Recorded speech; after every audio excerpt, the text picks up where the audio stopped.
Welcome back. It's another from scratch SCX24 build, and this one is going to be similar to this Warthog chassis build. So I'm going to try to utilize some parts that I had existing, pulled off other builds, and it's going to revolve around this Mofo RC Vader chassis. So it's kind of hard to envision what this will look like. That's kind of a strange looking chassis. So it's those two side rails and this bag of parts, and that's it. That's the kit. So pretty minimal, similar to this guy. So we'll start with some empty axle housings, and I've got a full plastic transmission set I pulled out of another build. So I'll have to add gears to both of those axles. Those are Mofo RC hardened steel gears. I've got this leftover brass Endura Diff cover and a bunch of aluminum ones. That'll round out the axles. Then the inners for the front. And then I've got +4 axles all the way around and patty weights. For the shocks, I'm going to do stock shocks in the rear, and I'm going to add on kinetic double barrels to those. If you remember, I just used 2 of them in the rear of this build, so I've still got 2 spares. So I'm going to put those together for the rear, and then no shocks on the front. And I've got some axial drive shafts. I've got a lot of odds and ends, but I needed a few that I didn't have, so I picked up a couple of those plastic sets. Some Endura links I've had for a while, just straight gunmetal ones. So those are JLU C10 wheelbase. Then of course I'm going to need a full set of bearings. And then for the electronics, I've got this Lizard Pro that I've already pulled out and used to test. I've had this Torque Beast Boost 20-tooth motor from Mofo RC for a while, and this adjustable plate that's going to go in. Of course, a battery strap. I've got some NHX brass knuckles. I've got Mofo's brass links, Samix brass tray, and EcoPower servo. So I'll be interested to use this servo with the Pro, where I can pump up the BEC and get a little more performance out of that. So that's basically the overview here. What's missing is wheels and tires, and we'll get to wheels and tires later in the build. We'll sort through the box, see what options I've got, and mock some up. All right, so I'm going to jump into these front axles and get these assembled first. So I've got all my pieces laid out here, and that Endura brass diff in the bag has a bearing included in it. So I've only got 1 laid out for that front axle. Got 2. I did have to sand down the shafts of both of those steel worm gears so the bearing would slide on there, but Mofo does include sandpaper with it. And then the Samix brass tray with that 3rd short mystery screw that's not used. And then I'll have to put together Mofo's links, and then the NHX knuckles, kingpin bushings, the NHX inner and outer stock length fronts, and they actually match the OEM, but we're not going to use the stock length. We're going to use the NHX +4s, and it looks like I'm going to have to Dremel these out a tad bit deeper, and they're square edged, so I need to round them. And then we've got, they come with pins and sleeves and lock nuts, and they also, they came with the patty weights we're going to put on most likely. And then these worm gears that are from Mofo RC do not have the O-rings. So if I can't find some spares here in my bag of spacers and O-rings, I've got this micro O-ring little packet I ordered a while back. It's for watches, but it's got a lot of these tiny type O-rings you might need. So let's knock out the axles and then we'll jump to the transmission. Well, I made a little progress, ran into a few little fitment issues. You can see I don't have this Endura brass diff on the front with the pre-pressed bearing in. I was having some binding issues, rotational binding. It would be smooth and then catch with Mofo's worm gear and the Injora in there, and with the Injora tightened down, you couldn't even spin this. So I'm not sure where the tolerance was off. I think some on this Injora, I think some on this worm gear. So luckily I had some stock worm gear, so I put a stock worm gear and then a stock shaped aluminum cover, and this is fully tightened down, and that's what you want, just super free spin, no bind. So, I mean, I tried this, or the other Mofo worm gear. I'm not using this one because I cannot get the bearing on. Even after sanding this small shaft end, I can only get the bearing half on, and I sanded that tip for quite a while and just gave up and found another worm gear. So I don't think I'll be using these Mofo worm gears anymore. I did put the other one in the back. I was able to sand it and get the bearings on. But again, this diff cover, if it's fully tightened down, there's binding. So I had to kind of loosen out that diff cover. And I forgot to mention in that front one with this, you know, when I tried the Mofo worm gear in the front, I tried with both O-rings, with one O-ring, with no O-rings. With this, still had problems. So this is an OEM worm gear in the front with both O-rings and the OEM shaped aluminum, no binding. So the rear, I've got that OEM shaped aluminum. I've got Mofo's worm gear, but even if I tighten this down, I get some binding. So I kind of had to loosen all these up, kind of loosen them up, work them down, loosen them up. I don't have any gap, but it's definitely not fully tightened down, but I can get the nice free spin. So I may pull this gear, this worm gear. I think I've got one more OEM worm gear. Had some of these slated for another build, luckily, so I've got these spares. So I may try the OEM in the back with this tightened and see, and that will rule out Mofo's, or it will point to Mofo's worm gears. I mean, I don't blame him. He didn't design the worm gears. He's just having these manufactured for him. It's tolerance issues.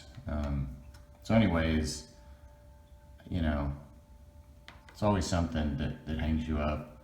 So basically you got the axles ready to go, you know, other than the worm gear diff cover issue. So got the remaining bearings in my plastic, you know, stock housing. I need to go find some motor can screws. This one didn't ship with any, but I've got a bunch of stock.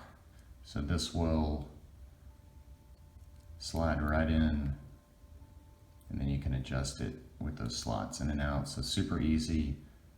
The plastic actually, there's slots, I guess, you know, you can kind of see them, so it kind of fits the shape of that can, top and bottom. So that ought to be pretty easy to fit and mesh in. So I get those screws, but I just wanted to update you on this worm gear deal. You know, the axle housings are stock plastic, basically, you know, minus the Injora diff, and then I pulled that out, so it leads me to these. I wouldn't think this aluminum is any different in stock. I mean, these have not given me any issue on these diff covers on any other axles. So anyways, that's how it goes sometimes. A little frustration, but we'll move right forward and hopefully get this thing done. Just wanted to show you a little update here on the motor. This has the 22th pinion. As you can see, it's fairly large.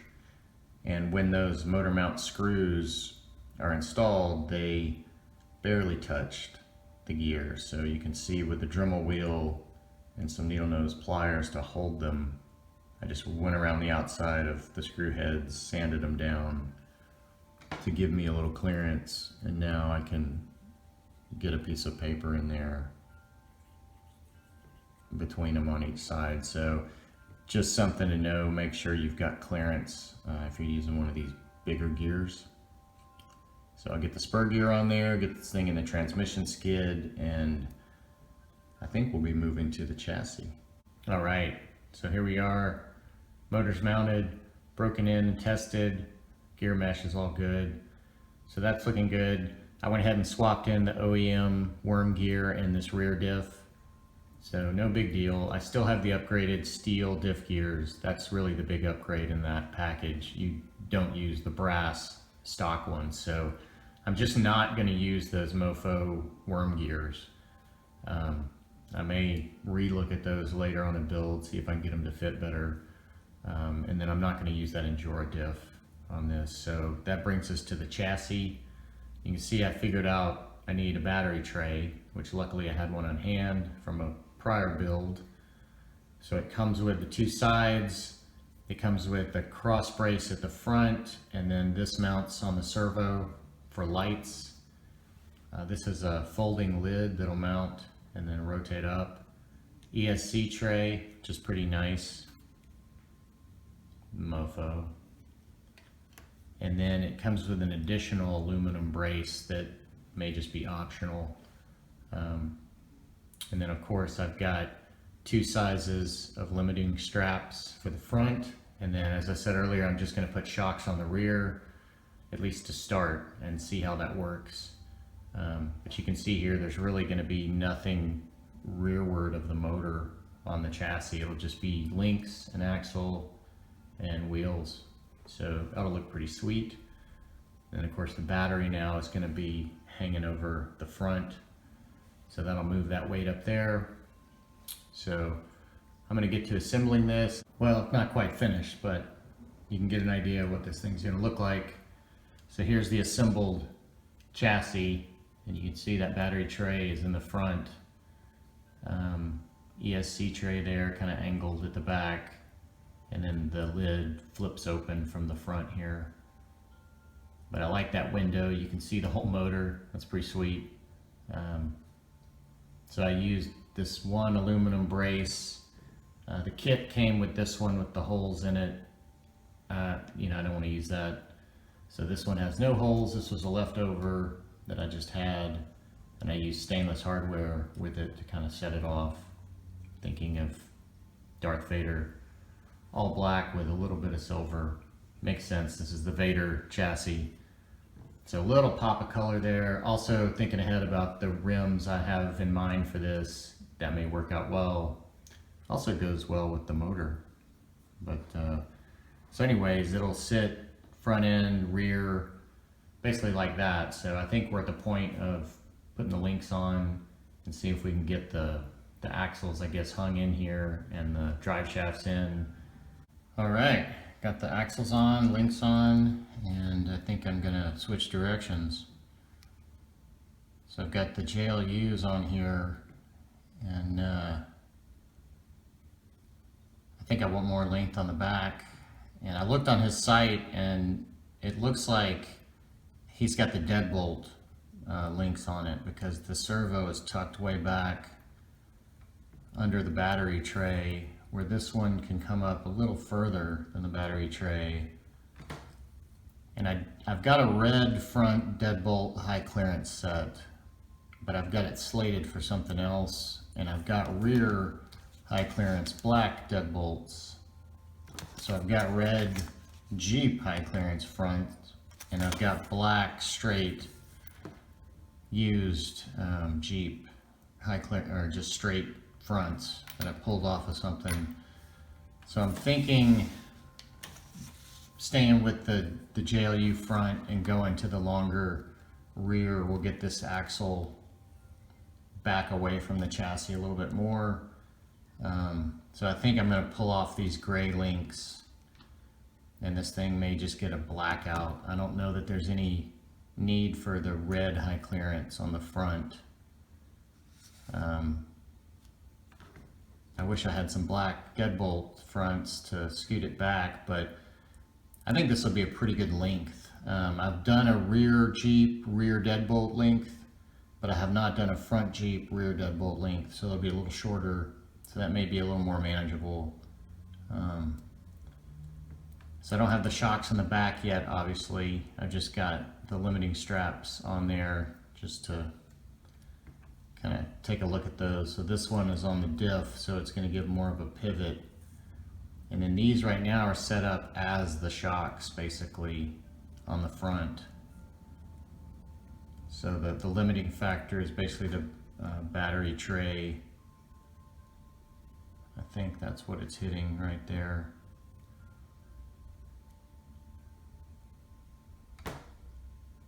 Yeah. So if I do go with shocks on the front, because this is JLU, they'd have to be pretty long at an angle to even reach.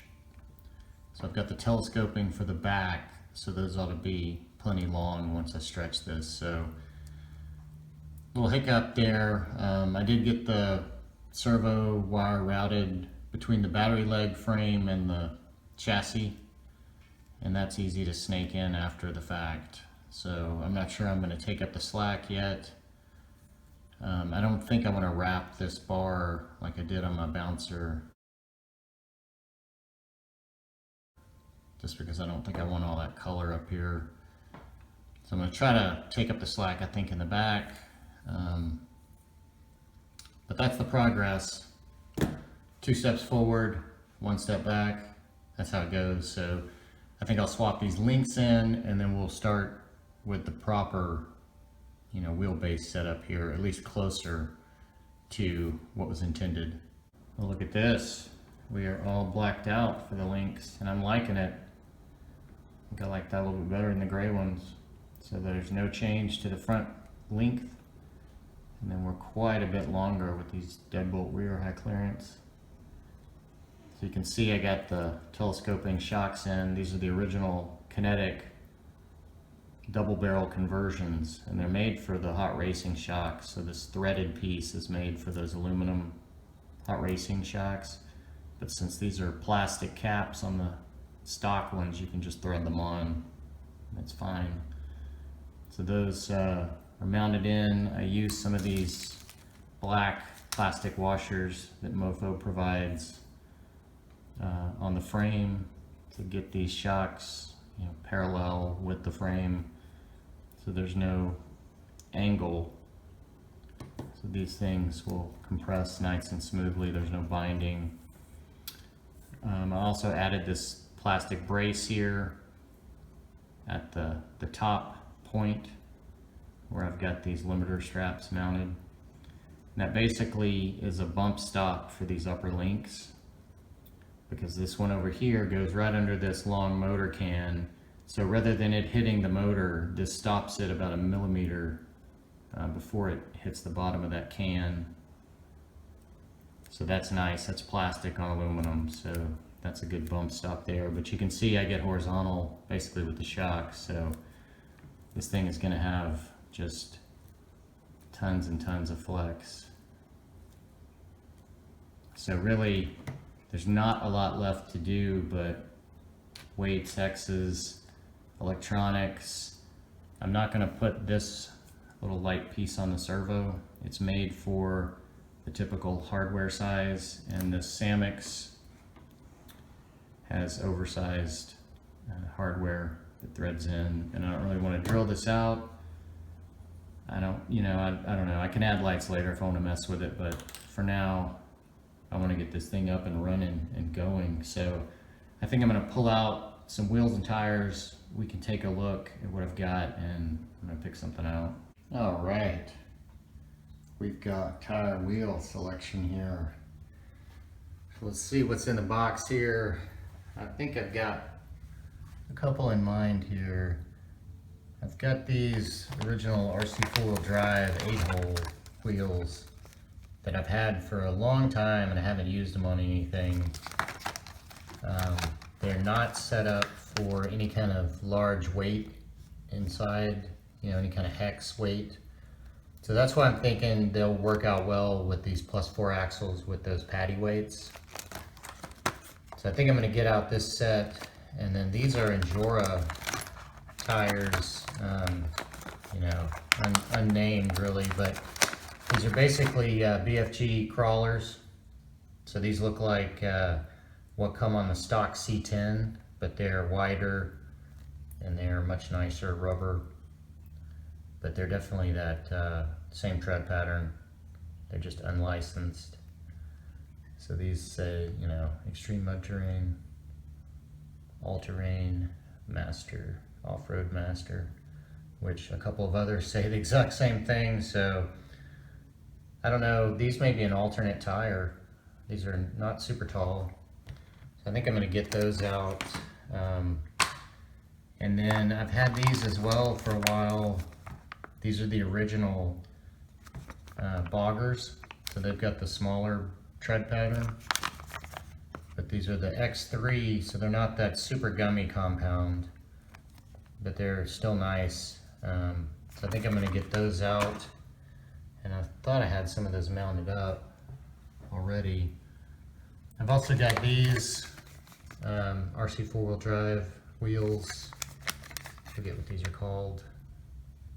Rage. So these are really nice. They're very similar to Kinetic. Tad different offset because you've got to use these little washers and this little nut cap. So if you just put them on normally and try to use the lock nut, they're just a little bit loose, so they do need this little washer. They're not vented, but everything else about them looks just like the Kinetic wheels, which are right here, by the way. So these are the Kinetic deep dish, and they are vented wheels.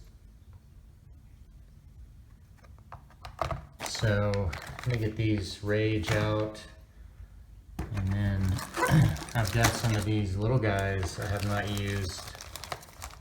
And I've mounted one up on one of these Rage wheels. If I can get it out, it's so large. And I have not vented this tire, so it's super balloony. It's a very soft rubber, but it's not necessarily super sticky. I guess it got a little stickiness to it. And there is a foam in there, but without being vented, this thing is just, seems like it's Bounce City, but I picked them up. They're all the rage. I was putting them off, but I decided to pick up some large tires, so I've got some large options. So maybe these Rage. So maybe we'll work with some bright wheels. And then I think the only other full set I have is the original just Steelies, the black ones, but I think I'm going to use those and something else. And every other set is, I think, spoken for as an alternate, or it's going to be on another build soon. So we got some small tires and then potentially those big ones. We'll see, but that's a start. All right, wheels and tires, check. So I decided against the Endura crawlers for this build. I think I just wanted something a little more aggressive, and these crawlers are maybe a millimeter shorter than these original boggers. So I found some brass hexes. So I've got the patty weights on all four corners. I've got brass hexes in the front, no foams in these, non-vented. Then I've got foams in the back, plastic hexes. So these feel really nice. I think these look really good. Insane flex. And then I was kind of tuning these limiting straps. Obviously they've got some spring to them because those are the shocks in the front. So that was really keeping me from getting full compression. So what I did was I tightened these down so they're pointing up, and then I left this connection loose so it can swivel very easily at the frame, but it's kept pointed up. That way I can give it a squat and it kind of has an arch up and down. It kind of holds it down, and then it can kind of, it can pop out of that. But part of it, I think, is just flexing these and getting those really broken in. But I didn't want those holding the back end up. And you can see on the front, I mean, they do provide a little a little bounce, a little bit of spring and support, and that's with the battery in. So I'm really curious to see how those perform, you know, driving. It's kind of interesting having no shocks. And then I've got these all mounted up and vented. Oh my gosh, these feel great vented. So I use my little leather punch tool, and you can dial in the size of the hole. So I went with the smallest here, which I believe is the 5/64. Pop 2 holes in the center of the tire, opposite sides, and I've got foams in all of these. So I think I'm gonna throw these big boys on, show you what they look like. One quick note about these 1.0 Rage Beadlock wheels. You know, they come with their own little mounting nut, and the inner hole on this is fairly large diameter, so that nut is almost like a sleeve nut, although it's threaded all the way through. It doesn't have an end cap, but the sleeve portion of that is deeper than the width of the hub, so it actually protrudes, you know, into this area where the hex seats. So that's a problem. When you crank this down and tighten it, it hits the hex before the wheel gets snugged up, so the wheel still has some wiggle. So I thought that's why they included these washers, but they won't fit over the cylinder. So I don't have a really good way to drill those out. So I don't really want to mess with additional washers. So the solution was to shorten these sleeves down. And I don't know if you can see, this one is shorter when we pick up the camera. So here's a better view. You can see that one on the right. I've just taken a Dremel cut-off wheel and kind of sanded that down. About half of the depth of that cylinder was taken off there, but now it matches the depth of the hub. So you can crank those all the way down, and there's no wiggle on the wheel, and you don't have to mess with washers. So something to know, a little weird. I think these wheels were made before SCX24s, so hence the issues, but nothing a Dremel can't solve. Wow, I thought I liked the look of it with these, but it looks pretty insane, especially when you get it squatted down. Oh, and those feel nice. So I'll get an easy 4-tire flex. Yeah, no problem. So I think this will be a good set of alternates. It gives it a totally different look. Probably going to drive totally different. So we'll go, one set will be small, one set will be these big bad boys. Alright, so enough talk. Let's get some electronics in, get these wheels turning. Okay, I think I've got a game plan for this guy. I plugged it up, tested it. It's all fun. It looked crazy. Just a mess of wires on the outside. So now I'm getting serious. So I've got the receiver decased, and I thought I was going to have to swap in the longer ESC plug that FuryTech provides. But just by removing this shrink wrap and being able to fold that back, I think that may give me enough length.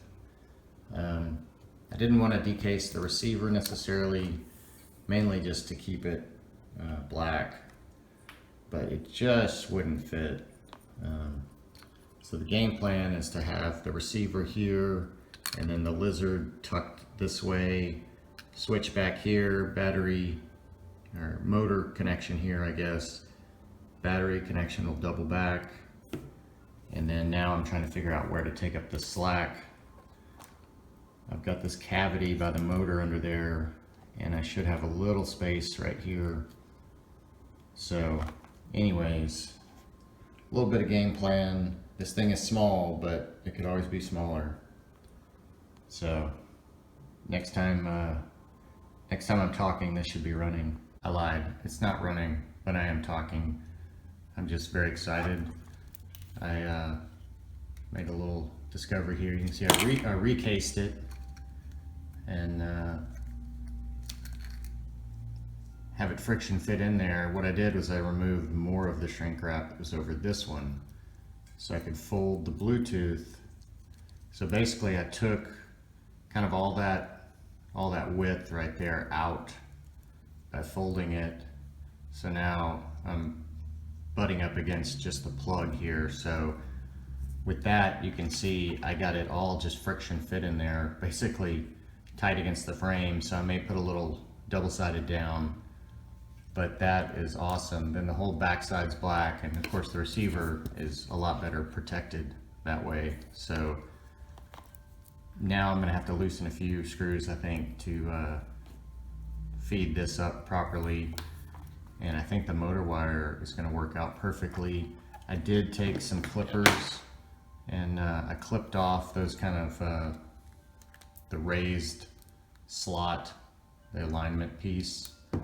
And that's because when you plug into this Lizard, it's set up for brushless as well. So it's a 3-plug with that center slot. So the 2 prongs, well, this is a 3-prong, but the 2 prongs have a center slot, and so it would be centered of the 2 prongs. So anyways, you just slice that off and then you can slide it in. I guess I've got one maybe here. No, this is the female. But anyways, that allowed me to save some space to get this plugged in. This should just come right up and plug right there to the motor port. And then I'll pull all this slack, take that back up underneath. So hopefully next time, I'm not lying, this will be running.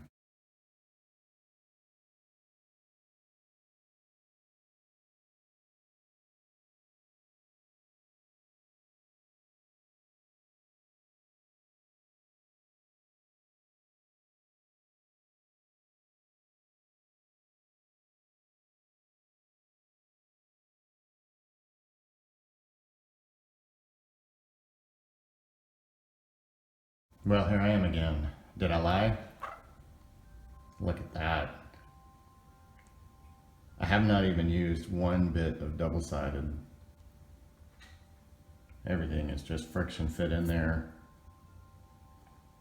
I may go back and put some strategically, but boom, could not be any cleaner. Get that servo up in there, that wire a little bit flatter.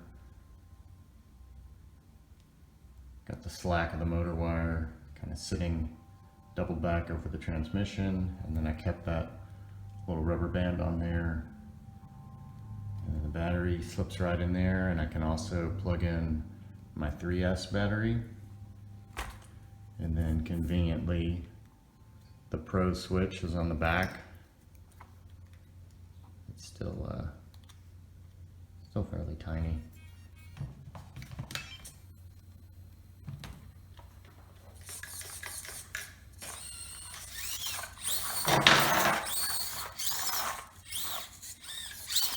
This thing's got some get up and go on that 22.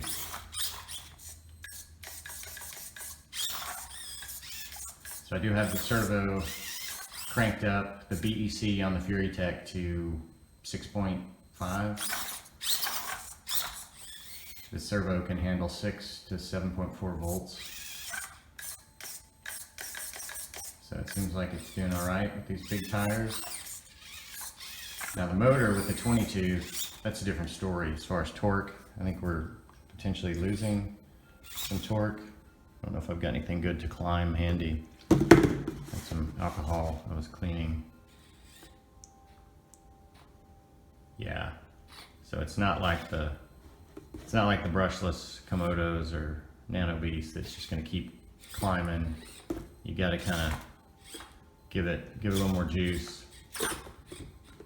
It does have some punch though. So I can play with these settings all day on the Fury Tech ESC. I think the important thing is this thing is up and running. And man, it looks good. All low profile within that chassis. That looks awesome. I could not be happier with this. I say that every time, but I'm pretty happy with most of my builds. So now, since I'm so happy, maybe I'll do a little surprise here and go a little bit further with this guy. So we'll see. Well, can you tell what the surprise is? Does it look any different? Maybe if I turn it on.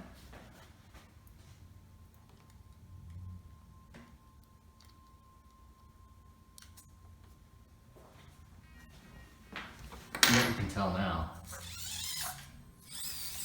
So I went ahead and added in the lights. I had, of course, some LEDs sitting around. So I put in some red to complete the Vader. So now we got mostly black, a little silver, a little red.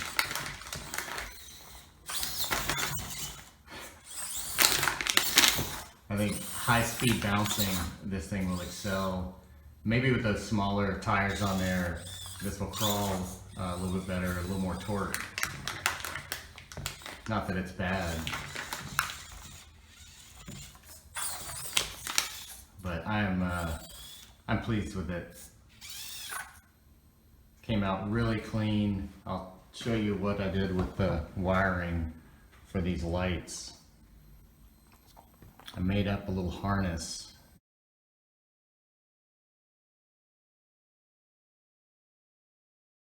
And then I just kept it tight to the back and then wrapped it in shrink, and it follows basically right there in those battery legs and the frame, kind of that same slot that the servo wire went in, and then it comes right up and everything tucks in. Let's get this guy open. So just super clean, like just took up the slack for the servo in there. I ended up double siding down the Lizard Bluetooth module. You can see it kind of on the bottom there between the Pro and all the wire bundles. And then I put a piece of double side under the servo JST plug that's going into the receiver, because that's about flush with the bottom of this. So that way there's no double stick under the receiver box to raise it up. And then the Lizard Pro is just wedged in there. It's not going anywhere. I mean, especially since it's plugged in with the lid closed, and this is super secure. So tried to keep that front light wiring black all the way back as far as I could with shrink wrap.